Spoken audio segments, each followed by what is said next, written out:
Vamos a hablar en este video de The Economic Consequences of the Peace. Es un libro de más o menos 120 páginas escrito por John Maynard Keynes. Tenemos una foto de un Keynes bastante joven porque fue escrito en 1919 cuando Keynes solamente tenía 36 años. Ese año Keynes estuvo en París porque era parte de la delegación británica en la firma del Tratado de Paz. El Tratado de Paz de Versalles de ese año puso fin a una guerra muy sangrienta, que fue la Primera Guerra Mundial, donde se experimentó con todo tipo de armas. Tantas bombas cayeron en Francia y se sembraron como minas en Francia, que todavía por ahí, después de 100 años, alguien haciendo algún trabajito en una finca encuentra un pedazo de un cohete, explota alguna bomba por ahí. Después de muchos años eso todavía pasa. Se experimentó con bombas, no necesariamente cohetes, pero cosas muy parecidas porque la artillería había avanzado bastante.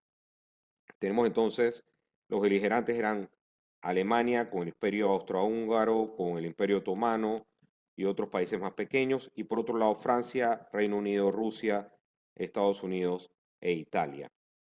Estos eran los beligerantes y ganaron entonces Francia, Reino Unido, Italia y los Estados Unidos. El libro lo divide en 7 capítulos. El primero de esos capítulos nos da la visión que Keynes tenía en ese momento, cuando en la introducción nos habla de Europa en la mente de Keynes como una unidad. Keynes lo consideran uno de los primeros europeístas que vea a la Primera Guerra Mundial como una guerra civil en esa entidad llamada a ser una unidad que es la Europa de la guerra. Y nos dice que si Francia e Italia destruyen a Alemania, se destruirán a sí mismas. Esta es la visión de Keynes en esa introducción. ¿Por qué? Porque estaban tan interrelacionados esos países que la destrucción de uno iba a ser la destrucción de los demás. El segundo capítulo nos habla Keynes de la Europa antes de la guerra. La primera de esas cosas de las que habla es de la población en Europa y nos habla de los cambios demográficos. El más importante es, según Keynes, Francia en un tiempo tenía más habitantes de Alemania, esto se reversó en los años anteriores a la guerra. Nos habla también de la organización política que tenía esa población en los años previos a la guerra. Recordemos que esta era una Europa muy distinta, donde las monarquías todavía existían, pero estaban mostrando síntomas de agotamiento. Nos habla también Keynes de la psicología de la población y la psicología entonces, o la forma de pensar el europeo en los años antes de la guerra. Y termina ese capítulo hablando de algo inevitable, que eran las relaciones entre América, entendido como los Estados Unidos de América, y lo que hoy es Europa, hoy es la Unión Europea, en ese tiempo el continente europeo. Esas relaciones que cada vez iban a ser llamadas a tener más importancia porque Estados Unidos claramente se perfilaba como la potencia del futuro. El tercer capítulo nos habla de la conferencia de paz y de los 4 personajes que lideraron esa conferencia. Woodrow Wilson, el primer ministro Lloyd George y el francés Clemenceau. Obviamente Orlando también, que era el primer ministro de Italia.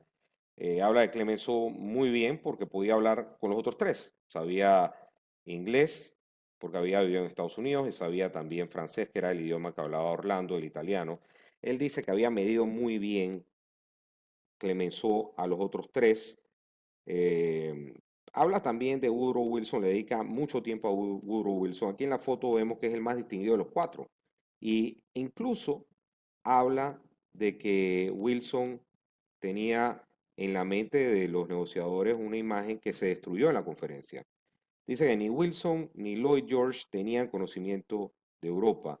Incluso iba a decir que ese aura de superioridad que tenía Wilson, que todo el mundo lo veía como algo grande, terminó en nada porque sus pensamientos eran nada y no tenía ningún tipo de plan en la conferencia. Y habla entonces del colapso del presidente de esa forma. El Tratado de Paz, entonces, es el capítulo cuarto de este libro y dice que es un compromiso entre los 14 puntos que lleva Wilson y esos 14 puntos incluían la creación de la Liga de las Naciones o Sociedad de las Naciones versus la idea de Clemenceau, que era básicamente golpear lo más duro que se pudiera a Alemania, en lo que Keynes le llama una paz cartaginense. Aquí tenemos a Aníbal Barca, que peleó con Roma, casi la derrota, pero siempre en las guerras púnicas se lograba una paz que era sembrar las semillas de una guerra posterior. Y eso es lo que pensaba Keynes sobre este tratado. El capítulo quinto habla Keynes sobre las reparaciones que se imponen a básicamente a Alemania. Divide ese capítulo entre los daños causados por la guerra, la capacidad real que tiene Alemania para poder pagar esos daños y cómo lo va a hacer. Ahí trata de exponer eso y la contrapropuesta alemana de esa conferencia de paz. Y nos dice Keynes que la política de reducir a Alemania a la servidumbre por una generación, así nos dice Keynes, eran las reparaciones de ese tratado de Versalles. Eso es lo que iba a traer esas reparaciones. La mente de Keynes.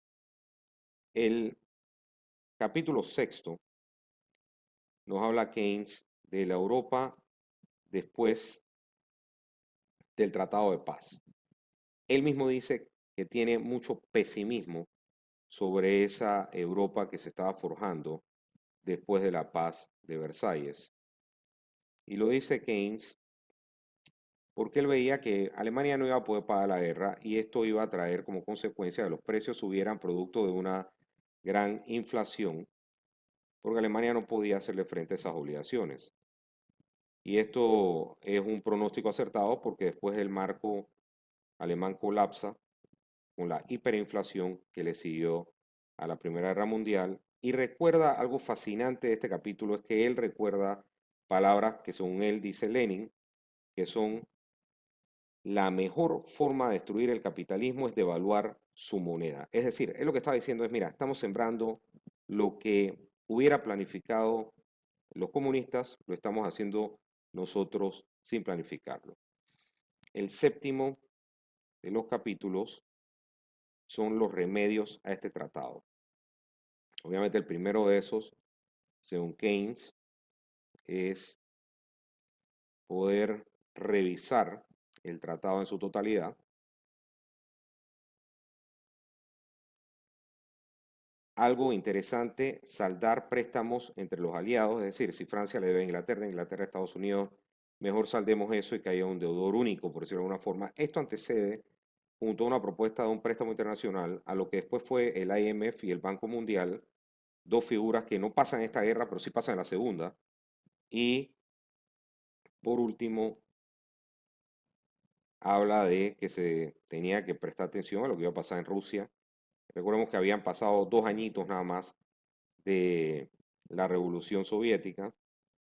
Y por último, este capítulo se ve como una predicción de la Segunda Guerra Mundial por textos que claramente lo indican en este capítulo Keynes.